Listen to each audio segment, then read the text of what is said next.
Hello everyone. Today we are going to start our new poem that is Song of the Open Road. It is written by the American poet Walt Whitman. आज आपण सुरू करणार आहोत नवीन poem second युनिटमधली जिचं नाव आहे song of the open road आणि ही poem लिहिलेली आहे sir Walt Whitman यांनी जे अमेरिकन पोएट होते. And sir Walt Whitman was suppose to be call the father of free verse. वॉल्ट विटमॅनला father of the free verse असं म्हटलं गेलेलं आहे. फ्री वर्सचा अर्थ असा असतो की एक अशी पोएम ज्यामध्ये कुठलीही रायमिंग स्कीम किंवा कुठलाही रायमिंग पॅटर्न नसतो किंवा रायमिंग वर्ड्स नसतात. फ्री वर्स it means that a poem doesn't contain any rhyming scheme or any rhyming word, that is called free verse, and Sir Walt Whitman also called the father of free verse. आता ह्या पोएममध्ये पोएटने असं सांगितलेलं आहे की song of the open road it means you have to go out of your periphery. म्हणजे पोएटला असं म्हणायचं आहे की तुम्हाला एकाच ठिकाणी न राहता तुम्हाला ह्या जगात फिरायचं आहे because it's an endless word. हे वर्ड एंडलेस आहे. You have to see the beauty of the nature, you have to see the different kinds of people. इथे पोएटला असं म्हणायचं की जे लोक आहेत तुम्ही त्या लोकांना बघा, हे जे जग इतकं सुंदर आहे ते जग बघा आणि एकाच ठिकाणी राहू नका. एकाच ठिकाणी न राहता तुमच्यामध्ये जी मोबिलिटी आहे किंवा हा जो रोड आहे, जगातले जे रोड्स आहेत ते रोड्स एंडलेस आहेत.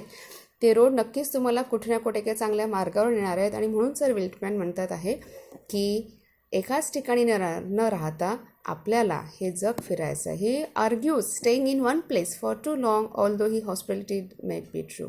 त्यांचं असं म्हणणं आहे की he just against of staying at one place or at home only. ते सरळ सरळ विरोध करतात एकाच ठिकाणी राहायला आणि म्हणून त्यांना असं म्हणायचं आहे की निघा, घराच्या बाहेर निघा आणि हे जग फार सुंदर आहे त्या जगाला बघा. Now we will start our poem Song of the Open Road.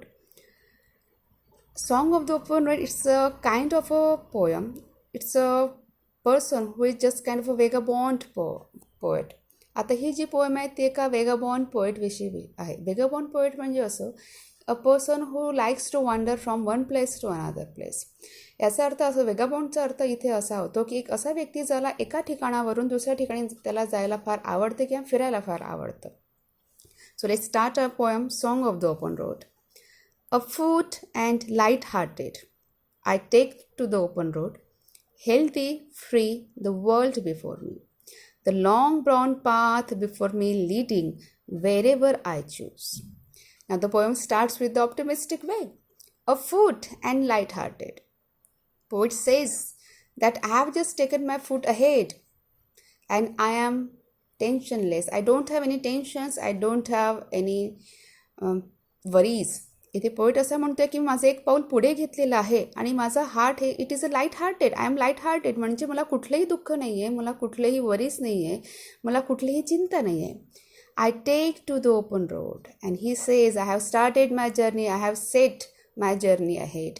आणि पोएट इथे असं म्हणतो आहे की अशा मुक्त मनाने मी माझं पाऊल पुढे टाकलेलं आहे ह्या जगावर. आणि हे जग कसं आहे, हे जग कसं आहे म्हणजे हे रोड कसं आहे, it's open to every one, whether it's a poor or rich, it doesn't matter. तुम्ही श्रीमंत आहात गरीब आहात हे मॅटर करत नाही. त्यामुळे हा जो रोड आहे तो सगळ्यांसाठी ओपन आहे. आणि म्हणूनच पोएट असं इथे म्हणतो आहे की ह्या ओपन रोडवर मी माझं पाऊल पुढे टाकलेलं आहे आणि मी टेन्शन फ्री आहे.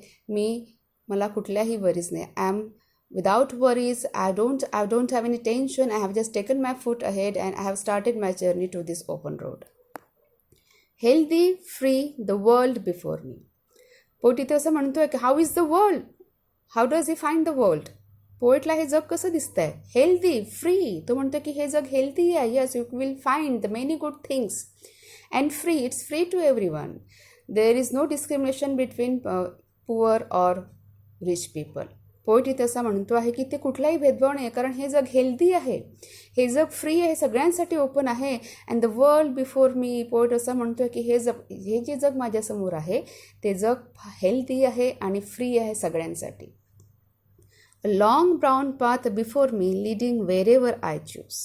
नाव the poet says the path how seems to be path it's a brown path. हे जे आहे, ही जी वाट आहे ती वाट आहे brown. And before me leading where ever I choose. आणि जिथे मला जायचं आहे हे हा रस्ता मला घेऊन जाणार आहे. हा जो रस्ता आहे, हा जो ब्राऊन पाथ आहे, ह्या रस्त्यावर मी माझं पाऊल ठेवून पुढे जात आहे. आणि मला जो काही रस्ता निवडायचा आहे तो रस्ता हा मला पुढे नेण्यास मला सपोर्ट करणार आहे. The poet says this is the long brown path that is in front of me and that leads me wherever I want to go, wherever I wish to go. Henceforth, I ask not good fortune, I myself am good fortune. म्हणून तो म्हणतो की बघा, म्हणूनच I ask not good Fortune, म्हणजे मला अपेक्षा नाही की खूप चांगलं घडावं किंवा खूप माझं नशिबात म्हणजे चांगल्या गोष्टी घडाव्यात. ह्या गोष्टीची मला अजिबात अपेक्षा नाही आहे, कारण मला माहीत आहे I my self am good Fortune. इथनं कवीचा आशावादी एक दृष्टिकोन दिसतो आहे की तो असा म्हणतो आहे की मला कुठलीच अपेक्षा नाही की खूप चांगल्या गोष्टी व्हाव्यात किंवा व्हायला पाहिजे माझ्या आयुष्यामध्ये किंवा माझ्या नशिबामध्ये, कारण मला माहीत आहे की मी स्वतःच काय आहे, I myself good fortune. मी स्वतःच माझ्यामध्ये एक चांगलं नशीब आहे. म्हणजेच तो म्हणतो की I am confident that I have taken my journey ahead, I have started my journey ahead and I know that some good things is going to be happen with me. म्हणून इथे पोएट असं म्हणतो आहे की मला कुठल्याही चांगल्या गोष्टीची अपेक्षा नाही की ते माझ्यासोबत व्हायला पाहिजे, कारण मला माहीत आहे की मी स्वतः कॉन्फिडंट आहे, माझ्यामध्ये स्वतः एक आशावादी दृष्टिकोन आहे आणि मला माहीत आहे की मी जिथे हा रस्ता घेऊन चाललेला आहे, मला किंवा ज्या रस्त्याची वाट मी धरलेली आहे तो रस्त्यावर माझ्यासोबत नक्कीच चांगल्या गोष्टी घडणार आहेत. And he again says that he doesn't expect anything from destiny or from fate. तो अपेक्षा करतो की काहीच माझ्यासोबत, मला माहीत आहे की मी काहीच अपेक्षा करत नाही की माझ्यासोबत काहीतरी चांगल्या गोष्टी घडाव्यात. He doesn't expect anything from his fate, from his destiny. Henceforth, I whimper no more, postpone no more, need nothing. आणि म्हणून तो असं म्हणते की म्हणूनच आय whimper no more, तो म्हणतो की मी कुठल्याही कंप्लेंट्स करत नाही आहे.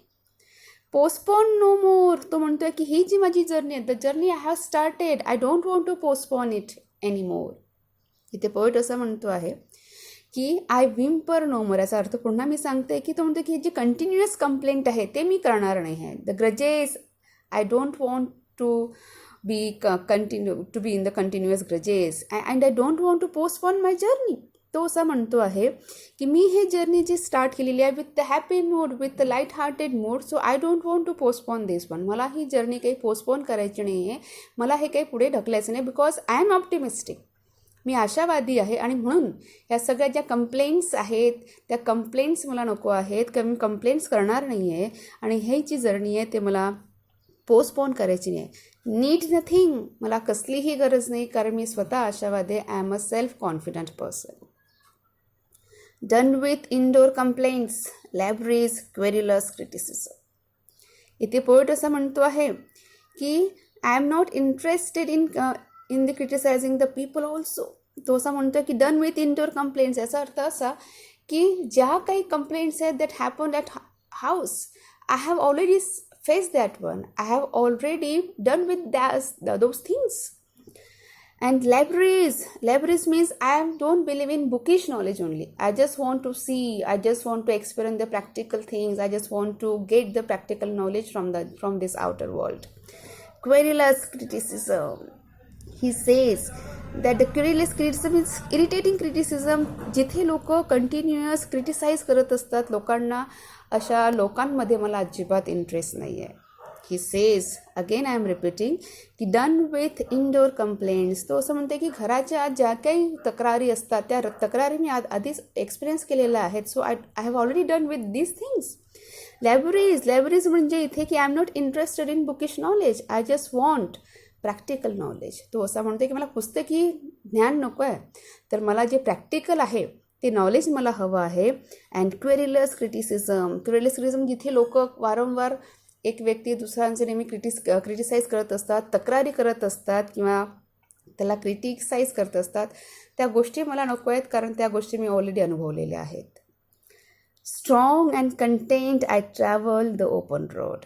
ही सेज की strong and content I travel the open road. तो असं म्हणते की मेंटली आणि फिजिकली मी हेल्दी आहे, I am strong I am physically and mentally strong. Content means satisfies. Here poet says that he is physically and mentally strong, and again he is contented, he is satisfied. इथे poet असा म्हणतो आहे की तो strong आहे, physically आणि mentally तो अगदी स्ट्रॉंग आहे आणि तो समाधानी आहे. I travel the open road, आणि म्हणून तो असं म्हणतो आहे की with this strongness, with this we can say the mentally stability, तो असं म्हणतो आहे की मी माझी जर्नी स्टार्ट केलेली आहे. The earth that is sufficient. He says, I just want to explore the world. I just wanted to start my journey. Poet इथे असं म्हणतो आहे की हे जे जग आहे that is insufficient, it's an endless world and I just want to explore this world. मला हे जग एक्सप्लोर करायचं आहे, कारण I don't want to stay at only one place. तो म्हणतो की मला काही एकाच ठिकाणी राहायची इच्छा नाही आहे, तर I just want to take the journey ahead in my life. मला माझा प्रवास जो आहे तो पुन्हा मला सुरू करायचा आहे. आणि that's why he says that is song of the open road. म्हणून या पोएमला असं म्हटलं गेलेलं आहे song of the open road. Next stanza we will see in our next lecture. Thank you.